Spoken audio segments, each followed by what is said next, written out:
अस्सलाम वालेकुम friends, इल्मिया academy की तरफ से स्पोकन इंग्लिश से रिलेटेड एक नए वीडियो में खुश आमदीद।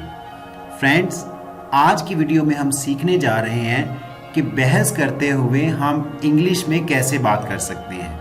तो अगर आप भी बहस करते हुए उर्दू के फ़िक्रात की इंग्लिश जानना चाहते हैं तो इस वीडियो को एंड तक ज़रूर देखिएगा। वीडियो शुरू करने से पहले अगर आप हमारे चैनल पर नए हैं तो चैनल को सब्सक्राइब करके बेल नोटिफिकेशन को ऑन कर लें ताकि इस तरह की हर नई आने वाली वीडियो आप तक टाइम टू टाइम पहुंचती रहे। तो चलें वीडियो स्टार्ट करते हैं।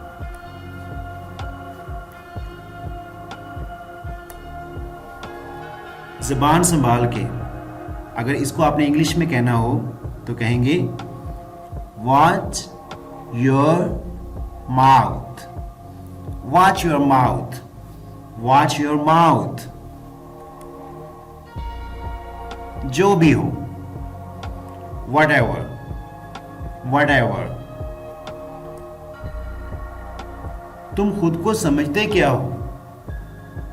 What do you think you are?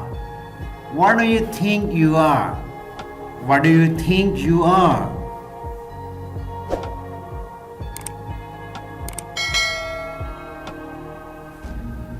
मैं अभी भी मुतमिन नहीं हुआ।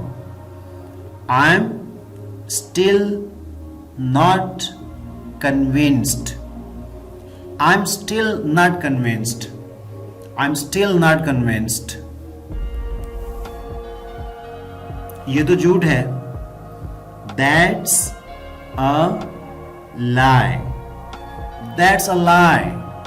दैट्स अ लाई।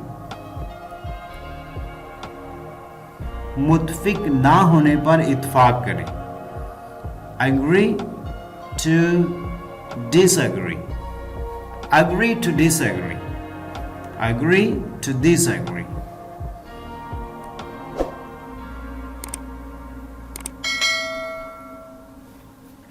हतमी तौर पर फाइनली, फाइनली।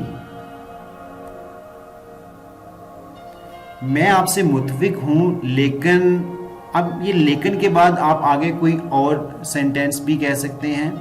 तो मैं आपसे मुत्फिक हूं लेकिन इसको इंग्लिश में कहेंगे I agree with you but, I agree with you but, I agree with you but.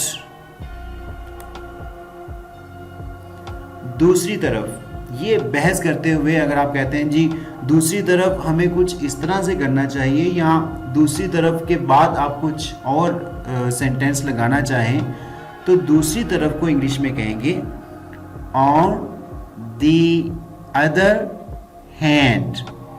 On the other hand. On the other hand. Friends, this is our today's video. Video अच्छी लगी हो तो like करना मत भूलिएगा। और हाँ, अगर अभी तक आपने हमारे चैनल को सब्सक्राइब नहीं किया तो जल्दी से चैनल को सब्सक्राइब कर लें ताकि इस तरह की इंफॉर्मेटिव और इंटरेस्टिंग वीडियोस आप तक टाइम टू टाइम पहुंचती रहे। अपना बहुत सारा ख्याल रखिएगा। Thanks for watching the video.